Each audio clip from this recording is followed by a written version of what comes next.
Hey guys, welcome back to Ironside Ranch. We are back in the truck today, and I was actually intending on not doing videos in the truck anymore, but it's kind of funny. People seem to like them, and so they've actually done really well. So I don't know what it is about the attraction of listening to me talk in the truck, but we just decided to stick with it. So a couple things, a couple housekeeping notes. If you have not gone to timberlinetacticaltraining.com, I'd ask you to go over there, check that page out if you want to get some firearms training. We are offering it now on the farm. For those of y'all that don't know, that's what my background is in. And so we do have that available now for you. Now, that company of ours will continue to sponsor our videos, so you'll continue to get reminders about it, and it'll be down in the description. So a couple things I want to talk about. So what is going on with your money, and what is going on with our money, and where's everybody putting it, and what the hell is going on? And so here's kind of where everything's at, right? We have everybody has their 401ks and that sort of thing, and people kind of ask us and just say periodically in the comments, like, hey, what are you guys doing with your money, and like, how are y'all preparing for what's coming? And I'm not a financial advisor, so I'm not going to give you financial advice. I'm just going to tell you kind of a brief overview of how we do our money, and I'm going to tell you some things to stay away from here. So bear with us through this video. Okay, so it's important, obviously, to kind of diversify your money, and so that's why we always look at it like, hey, I want money in what rich people are doing, right? So precious metals. I want money in commodities that rich people are using, and then I follow people. I like to follow like people like Warren Buffett, right? And Warren Buffett to me is a much more important person to follow in this sense than somebody like Elon Musk, right? Even though Elon Musk's net worth is greater, Elon Musk made his money by his patent, effectively, right? He invented Tesla, and did a lot of work on electric vehicles, and is a techie guy, and he's made lots of money over the years in different businesses. In that sense, Warren Buffett has basically made all his money through sound investing, and being way ahead of the curve, way ahead of everybody else. And so I like to follow what people like him are doing. And so what we did is we pulled most of our money out of the stock market and moved it over into a money market account, right? Money market accounts being tied to the Federal Reserve interest rate. And so basically I'm saying, well, I think the Federal Reserve interest rate is going to go up. I think the stock market's going to go down. So we pulled a bunch of money out of there and put it into these money market accounts where I think, right now I'm making 4%, and it'll go up from there as the Fed continues to increase rates. Now, 4% is not a lot of my money, but it puts a kind of a stop loss to it, because I'm not going to lose a bunch if the market crashes, which we do think that it's headed towards a pretty sizable crash. There's some debate about how bad this is going to be, but I think everybody knows this is going to be fairly sizable, and so we put any of our 401ks and Roth IRAs and that sort of thing in there. And one of the things that we do that a lot of people on these types of channels disagree with is we do use a financial advisor. And the reason that we do that is because that gives you a trained professional to help you pick stocks and pick mutual funds, pick ETFs. Then they do a bunch of research for you. Because the simple fact is I don't have all the time in the world to do it. The other reason that we use a financial advisor is because they help us take emotion out of it. So if we have, if I want to all of a sudden move my money out of it, they kind of guide you and help you take some emotion out of this. And hey, these are not great investing principles, or these are. And I just really trust my guide. Now, most of them, I would say most of the ones that I've talked to, anyways, one of the things that they tend to do is they always want you to buy more investments. And our guy here is a little bit different, and he's like, listen, there are different levels of advice, and the advice changes depending on what part of your life you're in. And he's like, if you were 65 years old and had $100,000 to your name and said, hey, I want to pull everything out of the market, and he's like, well, that may not be a very good idea. We might have to work with a different plan. But he's like, you're young enough that it's not going to be a catastrophic mistake, regardless of what the market does. So if the market goes really well, you can put the money back in. It's not that big a deal. And so he said, he kind of tailors his advice to us, and so I trust him on that sense, because he helps us. Like I said, he keeps us grounded, so that we take some emotion out of it. It's always good to have wise counsel, right? That's Proverb for that. Proverb 15, I think, about having wise counsel, and only a fool would do things without counsel. So that's kind of what we've done with our money. Now, one thing that we have done with our businesses is we are slowly pulling our businesses out of PayPal to other accounts, to other processing systems.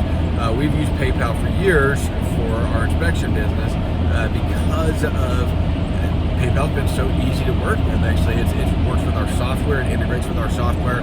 Everything's automated. It makes it super simple for our clients. Our clients, by nature, everybody trusts PayPal.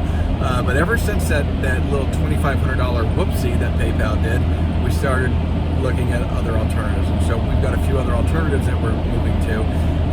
But I'm just not going to deal with this.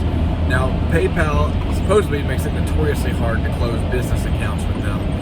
So that's one thing that we still have to deal with. We have closed all personal accounts with them and one business account with them. For those of y'all that don't know, we have 3 businesses right now. We've had different businesses over the course of years, but we have 3 active businesses right now. We have our inspection company, we have our ranch, right, Ironside Ranch, and then we have now our tactical training company that we're building. And so the ranch really allows us to have some write-offs. We don't make a lot of money from it. We enjoy doing it. We get our meat and basically everything for free for us, and then it gives us lots of good write-offs. And we do make some money from it, just not enough to justify our time. We just enjoy doing it more than anything.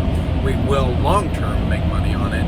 It's a 5 or 10 year project, but as of right now, it's mostly just a hobby and a learning experience for us. Now, the inspection company, real estate, is where we make the majority of our income. Right? I'm an inspector. I own Timberline Inspections before Mandolin, and I got married, and then she was a real estate agent. Now we're married and we do it all together.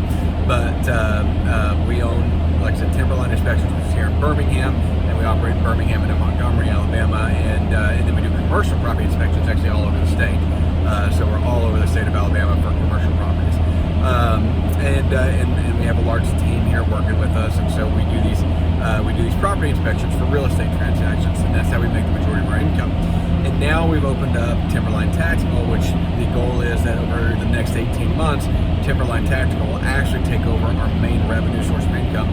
I will then no longer work in the inspection business full time, and I'll move out. So that kind of gives you guys a breakdown of our personal.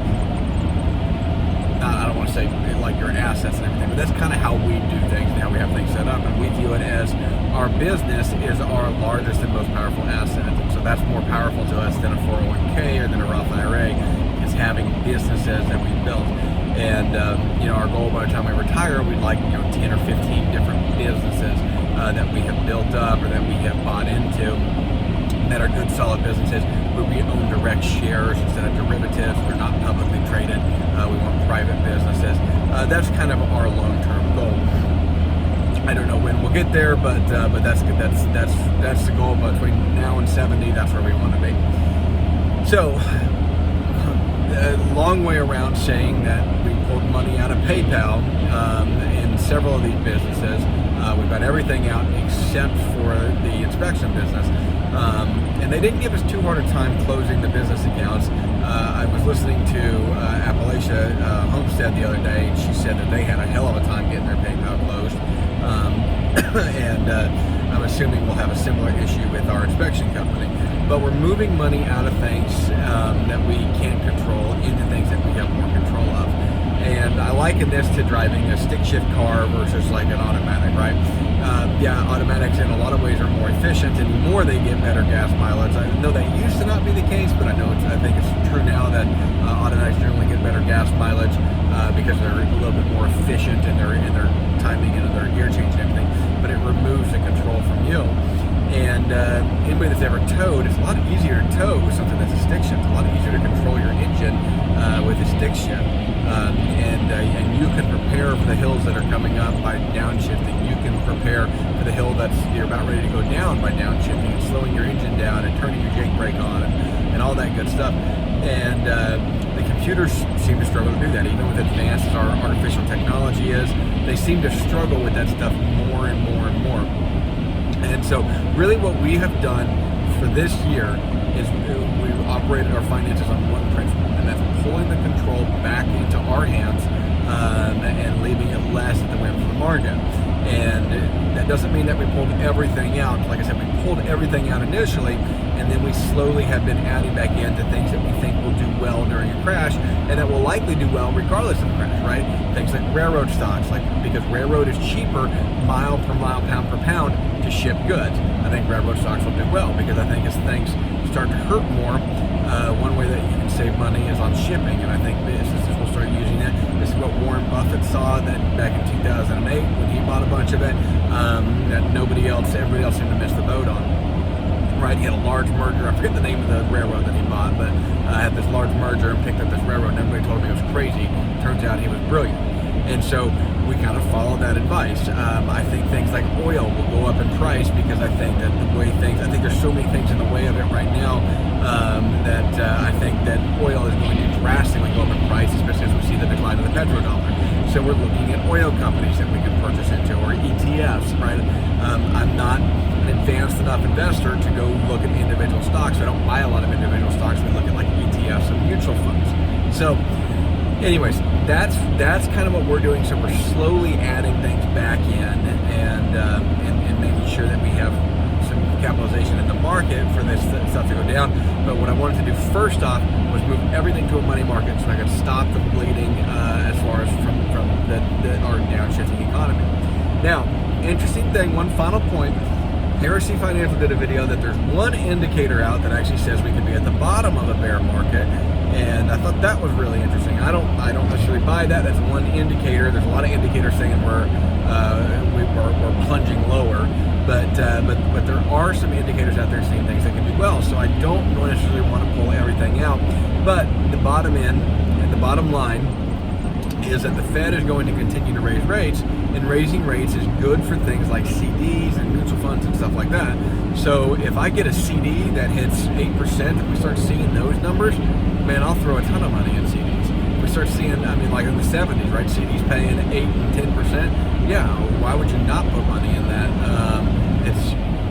It's guaranteed. It's a safe investment as far as investments go, and you can guarantee some money at 8 and 10%.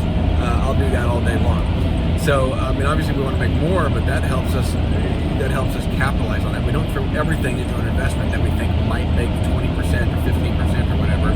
You put bits and pieces in it, so that you're trying to hit that average between like 8 and 12%, right?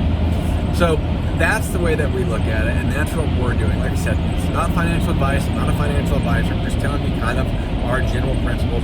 We're in a different position than other people because we do own businesses. If you don't own businesses, you're not in that same position. But what we want to do is capitalize on this dead cat bounce back in the market and take advantage of that.